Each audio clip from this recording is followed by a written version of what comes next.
Salutations friends, welcome back to my channel. Today I'm going to be reviewing two fragrances from Dossier, Oriental Woody One and Fresh Floral 2. There we go.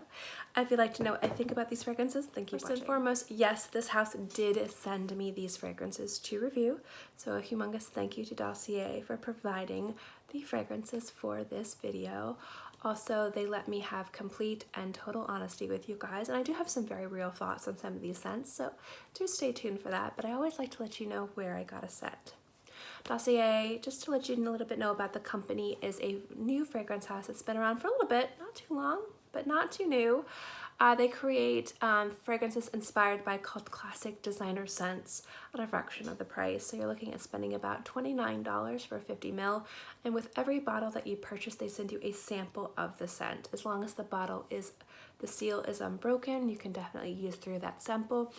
You can return the fragrance if you do not like it, and I think that is a fantastic return policy, that they send you a sample, you can try it, if you like it, keep it, if you don't like it, send the unused bottle back. So that's something that's really, really cool.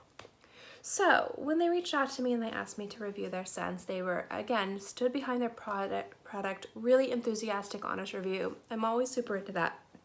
But they let me choose two fragrances, and I wanted to choose one that I'm really familiar with, and one that a scent that I wear but I'm not as familiar with. So the first one I chose was Oriental Woody One. This is inspired by Coco Mademoiselle from Chanel, and the second one, Fresh Floral 2. Keep saying flesh, I don't know why, and I'm very sorry if you're watching this, guys, but this one is inspired by J'adore from Kristin. So I've been wearing these scents for a few weeks, and I definitely have very real opinions of them, positive and negative, so we will get into that right now. So let's talk about Oriental Woody One. This is the one that smells similar to Coco Mademoiselle. The notes in this scent are going to be bergamot and orange at the top. At the heart, you're going to have jasmine and rose. At the base, you're going to have vetiver, patchouli, and vanilla. Now, I feel like this scent is kind of like the third cousin twice removed from Coco Mademoiselle, and it's definitely not a spot-on interpretation, but I do think that it is very beautiful, and it has a lot of the lively, youthful playfulness that Coco Mademoiselle has, without that kind of complexity that Chanel is known for in their fragrances. This fragrance lacks a little bit of the sophistication, but makes up for it in flirty sweetness. So I wouldn't say that this is a truly 100% inspired by Coco Mademoiselle scent, but you know, something that's really beautiful and fun to wear. It opens very bright and citrusy. It has the beautiful rose and jasmine in the heart. I think you get more of the jasmine than the rose, but it's still really, really good. And the patchouli and the vanilla are in there as well. I don't get much vetiver on my skin. I just think it's in there to balance everything out.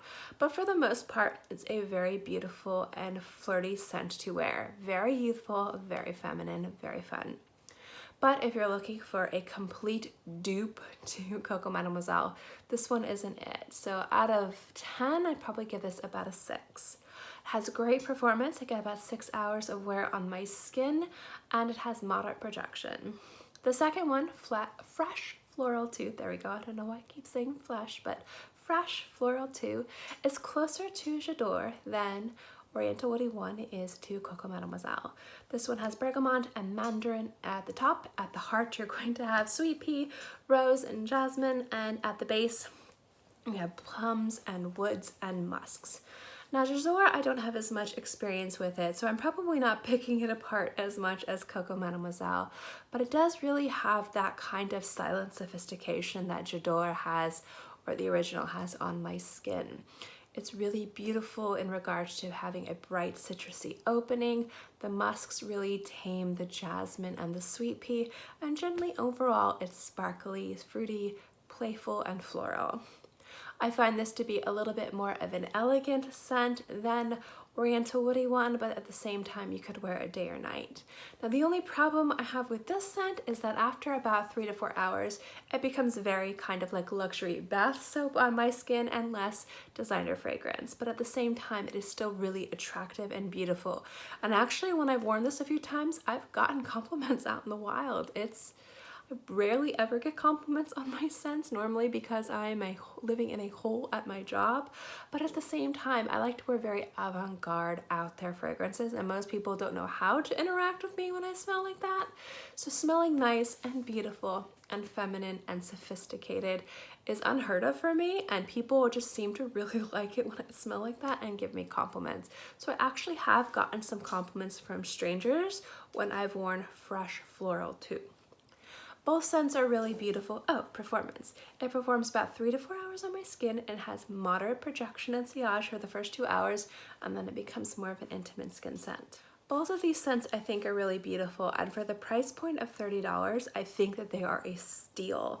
I also really like the idea that they send you a sample to try rather than just saying, here's a bottle, you opened it, you can't return it. If you do open the bottle, you can't return it, so definitely use through your sample if you order from there, but I do really like their return policy.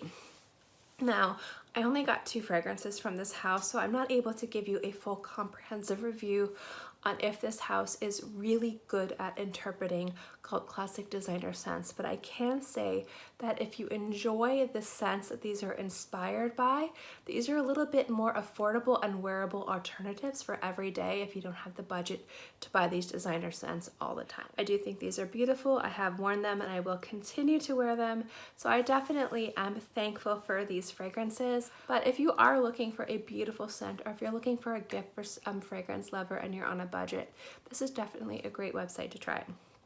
Now again, remember guys, these were sent to me to review, so take this review with what you will and however much weight you want to put any type of these videos, or to put on any of these types of videos. In any case guys, thank you so much for watching this video. I hope you enjoyed it. If you guys have any questions, please feel free to let me know in the comment section below, as well as if you have any opinions on this house, good or bad.